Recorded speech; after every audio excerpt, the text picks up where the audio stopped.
നമുക്കിന്ന് കൊഞ്ചുകൊണ്ട് ഒരു കൂട്ടാൻ വെക്കാം. വളരെ പെട്ടെന്ന് തന്നെ തയ്യാറാക്കാൻ പറ്റുന്നതാണ്. എന്നാൽ നല്ല ടേസ്റ്റുള്ള ഒരു കറിയാണിത്. അതിനായിട്ട് ചെറിയ കൊഞ്ച് കഴുകി വൃത്തിയാക്കി വെച്ചിരിക്കുന്നത്. പിന്നീട് വേണ്ടത് ഒരു 1.5 മുറി സവാള ചെറുതായിട്ട് അരിഞ്ഞത്, ഒരു കഷ്ണം ഇഞ്ചി, 5-6 പച്ചമുളക് ചെറുതായിട്ട് അരിഞ്ഞത്, ഒരു കുടം വെളുത്തുള്ളി, പിന്നെ ചെറിയ മീഡിയം സൈസ് 2 തക്കാളി പഴുത്തത്.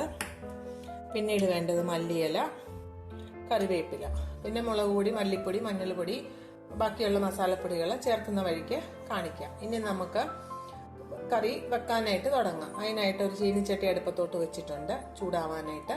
ചൂടായി കഴിഞ്ഞിട്ട് നമുക്ക് എണ്ണ ഒഴിക്കാം. നമ്മുടെ ചീനിച്ചട്ടി ചൂടായി. ഇനി ഇതിലേക്ക് നമുക്ക് വെളിച്ചെണ്ണ ഒഴിച്ചു കൊടുക്കാം. വെളിച്ചെണ്ണ ഏകദേശം ഒരു 2 വലിയ സ്പൂണോളം ഒഴിച്ചു കൊടുക്കണം. ഇനി അത് ചൂടായിട്ട് വരട്ടെ. എന്നിട്ട് നമുക്ക് കടുകിട്ട് പൊട്ടിക്കാം. എണ്ണ നന്നായിട്ട് ചൂടായി. ഇനി ഇതിലേക്ക് നമുക്ക് കടുകിട്ട് കൊടുക്കാം.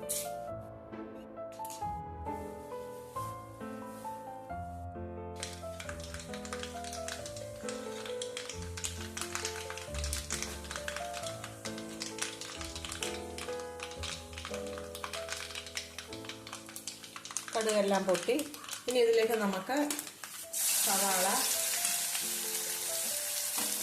ഇഞ്ചി, പച്ചമുളക്, വെളുത്തുള്ളി ഇതെല്ലാം കൂടെ അങ്ങ് ചേർത്ത് കൊടുക്കും.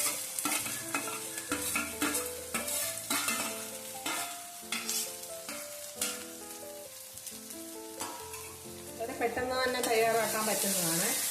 അധികം സമയമൊന്നും എടുക്കത്തില്ല. ഇനി ഇത് നമുക്കൊന്ന് നന്നായിട്ട് വാടി വരുന്നത് വരെ വെയിറ്റ് ചെയ്യാം. നമ്മുടെ ഉള്ളി, ഇഞ്ചി, വെളുത്തുള്ളി എല്ലാം നന്നായിട്ട് വാടി വന്നിട്ടുണ്ട്. അധികം മൂക്കേണ്ട ആവശ്യമില്ല. അതാ ഈ പരുവത്തിൽ തന്നെ നമുക്ക് പൊടികളെല്ലാം ചേർത്ത് കൊടുക്കാം. ആദ്യം നമുക്ക് മഞ്ഞൾപ്പൊടി ഇട്ട് കൊടുക്കാം. മല്ലിപ്പൊടി ഈ സ്പൂണിന് ഒരു 1/2 സ്പൂൺ മല്ലിപ്പൊടി, മുളക് പൊടി.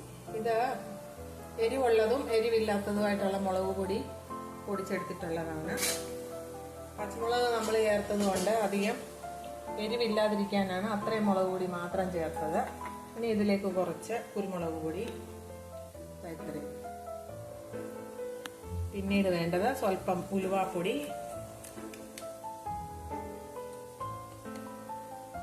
വീട്ടിൽ വറുത്ത് പൊടിച്ച ഉലുവയാണ്, ഒരു 2 ഞുള്ള്. പിന്നീട് വേണ്ടത് സ്വല്പം കായപ്പൊടി.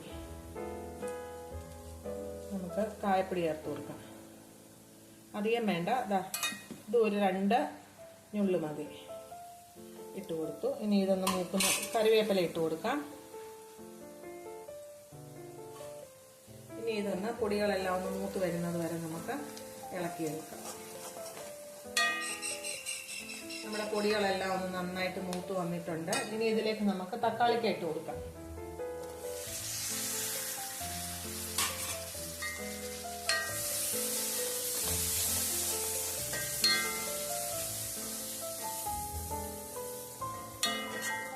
ഇനി നമുക്കിതിലേക്ക് വെള്ളം ഒഴിച്ചു കൊടുക്കാം. തിളച്ച വെള്ളമാണ് ഞാൻ ഒഴിക്കുന്നത്. ഈ കൂട്ടാന് പച്ചവെള്ളം ഒഴിച്ചു കഴിഞ്ഞാൽ എല്ലാം ഒന്ന് തണുക്കും. പിന്നെ എല്ലാം ഒന്ന് ചൂടായിട്ട് വരണം. അതുകൊണ്ട് നമുക്ക് തിളച്ച വെള്ളം തന്നെ അങ്ങോട്ട് ഒഴിച്ചു കൊടുക്കാം.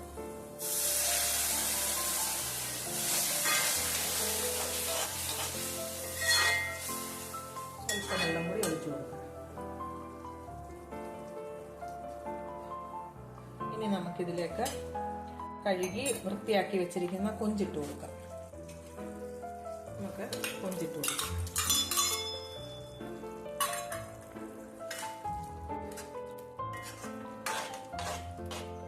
ഇനി അടച്ചു വെച്ച് വേവുന്നത് വരെ നമുക്ക് ലോ ഫ്ലെയിമിലാക്കി ഒന്ന് വേവുന്നത് വരെ വെയിറ്റ് ചെയ്യാം. നമ്മുടെ കൊഞ്ചു കൂട്ടാൻ ഉപ്പിടാനായിട്ട് മറന്നുപോയി. നമുക്കിനി ഉപ്പ് ചേർത്ത് കൊടുക്കാം. ഏകദേശം ചാറൊക്കെ കുറുകി പാകമാകാറായിട്ട് വരുന്നു. ഉപ്പിടാനങ്ങ് മറന്നുപോയി.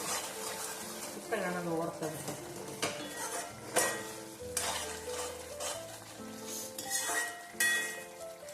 ഉപ്പിട്ട് കഴിഞ്ഞതിൻ്റെ ഉപ്പൊക്കെ ഒന്ന് നോക്കട്ടെ.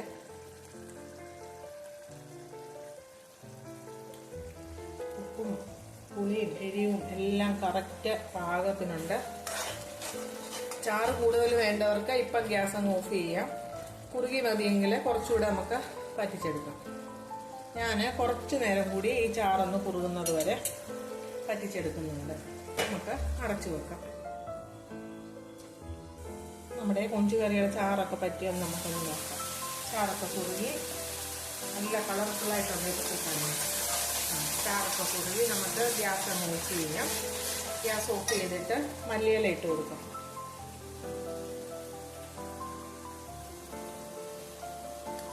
ഇനി ഇത് നമുക്ക് വേറൊരു പാത്രത്തിലോട്ട് മാറ്റാം.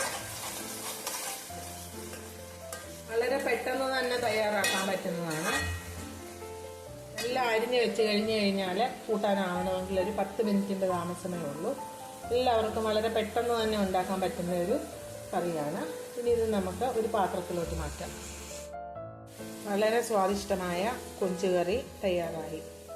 എല്ലാവരും തീർച്ചയായിട്ടും ഇതൊന്ന് ഉണ്ടാക്കി നോക്കണം. വളരെ പെട്ടെന്ന് തന്നെ ഉണ്ടാക്കാൻ പറ്റുന്ന ഒരു വിഭവമാണ്. ഇനി എല്ലാവർക്കും ഗരം മസാലയുടെ ടേസ്റ്റ് ഇഷ്ടമുണ്ടെന്ന് വരില്ല. സ്വല്പം ഗരം മസാല ചേർത്ത് കഴിഞ്ഞാലും ഒരു കുഴപ്പവുമില്ല. ഞാനിത് ചേർത്തിട്ടില്ല. ഗരം മസാല ഇല്ലാതെ തന്നെ നല്ല ടേസ്റ്റ് ഉണ്ട്. ഗരം മസാല ഇട്ട് കഴിഞ്ഞാൽ സ്വല്പം കൂടെ ടേസ്റ്റ് കൂടും. തീർച്ചയായിട്ടും എല്ലാവരും ഉണ്ടാക്കി നോക്കി കഴിച്ചിട്ട് നിങ്ങളുടെ അഭിപ്രായം കമൻറ്റ് ബോക്സിൽ എഴുതണം.